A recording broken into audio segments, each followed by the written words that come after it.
چلو ورو ورو په ما پسې به راځي.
کیمرامین هو.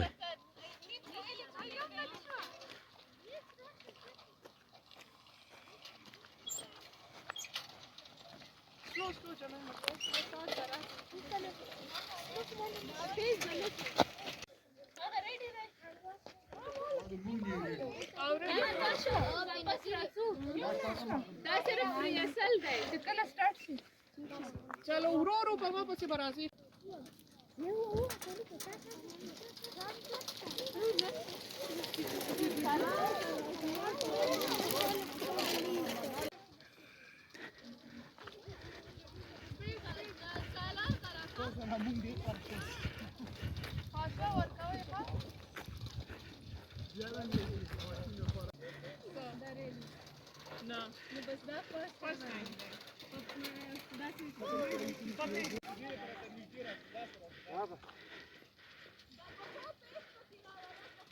میرا نام جمائمہ افریدی ہے. میں ضلع خیبر لنڈی کوتل سے تعلق رکھتی ہوں. میں اسپورٹس پرسن بھی رہ چکی ہوں اور اس کے ساتھ ساتھ میں ایز اے فری لانس جرنلسٹ بھی کام کرتی ہوں.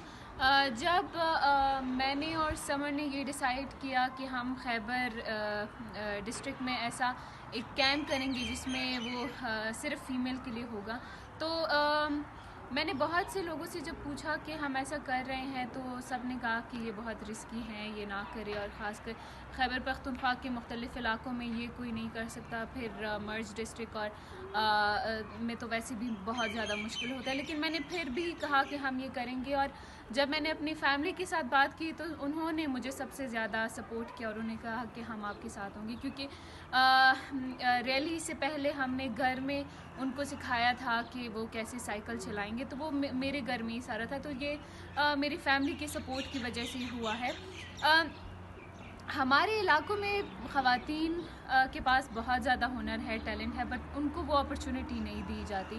آپ یقین کریں، ایک دن میں ایک لڑکی نے سائیکل کو بیلنس کرنا سیکھا. ہمارا جو ٹائم تھا اس سے زیادہ وہ کر رہی تھی. اس نے کہا کہ نہیں، مجھے یہ سیکھنا ہے تاکہ کل میں ریلی میں اس کو چلا سکوں. تو آپ دیکھیے، ایک دن میں اگر وہ سائیکل کو بیلنس کرنا سیکھ سکتی ہے، تو اگر مسلسل ان کے ساتھ یہ محنت کی جائے تو وہ بہت زیادہ اس میں اپنا نام کما سکتی ہے اور پوری دنیا میں وہ اس فیلڈ کو فردر جاری کر سکتی ہیں. تو میں یہ سمجھتی ہوں کہ ہم ایک ایسے ملک میں رہتے ہیں جہاں ہم حکومت اور مختلف اداروں سے اتنی توقع نہیں رکھ سکتے، کیونکہ ہم بہت یہ کہہ چکے ہیں کہ یہاں پہ اپرچونٹی نہیں ہے، وہ دی جائے. تو میں یہ سمجھتی ہوں کہ ہمیں ایسے جو چھوٹے سٹیپس ہیں وہ لینے چاہیے اپنے علاقوں میں جتنا ہم سے ہو سکے، تاکہ جو ہمارا ٹیلنٹ ضائع ہو رہا ہے وہ اور ضائع نہ ہو. تھینک یو. تعمیر کریٹ جو راضی بھی.